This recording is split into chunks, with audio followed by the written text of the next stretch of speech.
So today we headed from Holbrook, Arizona, and we finally made it to the Grand Canyon with a few stops. Went by Winslow, Arizona.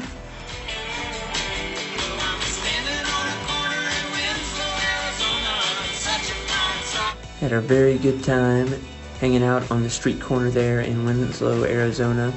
And there was lots of cool places to take pictures, see some Route 66 type of scenery, and generally just had a pretty good time hanging out right there. Had a ginormous Route 66 sign.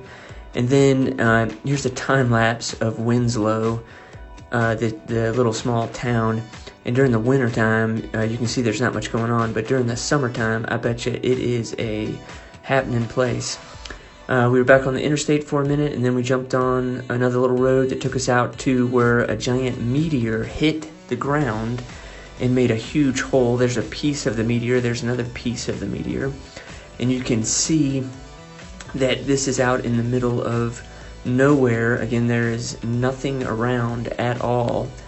And in just a second here, I'll pan down to the meteor hole. It's almost 1 mile wide.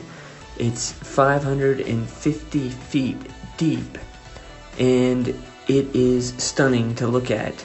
So you can't go down inside the crater hole, but you can check it out from various spots around the rim of the crater hole.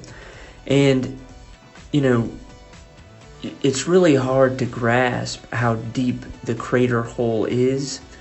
And no matter where you went, it was still just awesome to look at it, and the snow was pretty cool. So if you see the little black thing in the middle of the screen there, that is actually a boiler. So that gives you a little bit idea of how big this hole is. And there's also a little American flag that's down there kind of in the center of the screen. I'll show you a closer up picture of that in a minute. And there's a 6 foot tall man standing beside that. So that gives you an idea of how crazy big the hole in the ground was. And to put it in perspective, it could basically account for 20 football fields. So we had a good time. Took a lot of awesome pictures around the rim of that, checking that thing out. And they also had a real good video on it and a good presentation on it. Of course, displayed out here, that's like 20 million tons of dynamite in a fraction of a second. That's a lot of dynamite.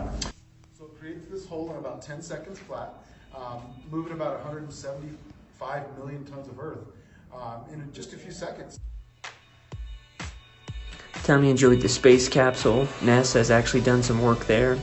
They had a cool shot that you could take kind of out of a big window of the beautiful mountain back there. Then we were back on the road again, and the Arizona scenery is, again, really pretty. Nothing around. Still kind of blows my mind. And riding toward the mountain was awesome, the snow-capped mountain. And then I still can't get used to seeing a road sign for Los Angeles. The fact that we're that close is pretty crazy. Went through lots of snow, stopped in Flagstaff. There was a lot of snow there. And then we eventually made it to our hotel in the Grand Canyon. And then we finally made it to see the Grand Canyon. And words really can't describe that. You've seen it on TV, you've seen it in magazines, you've seen it on the internet, but when you actually stand there and look at it, it is really amazing. And you really can't process it all, how big it is and how far it goes, and then just what's there. Everywhere you look is an amazing shot and just beautiful. It was very cold, lots of snow around, but we still had a great time hiking around on the rim. You had to be real careful. We actually saw one lady that had fallen and probably broken her wrist just from the snow around the rim and where everything was iced. But it was truly beautiful there. Here's a little path that we walked on, kind of took you close to the rim. And again, anywhere you were at, it was just beautiful. So we had another great day on our road trip.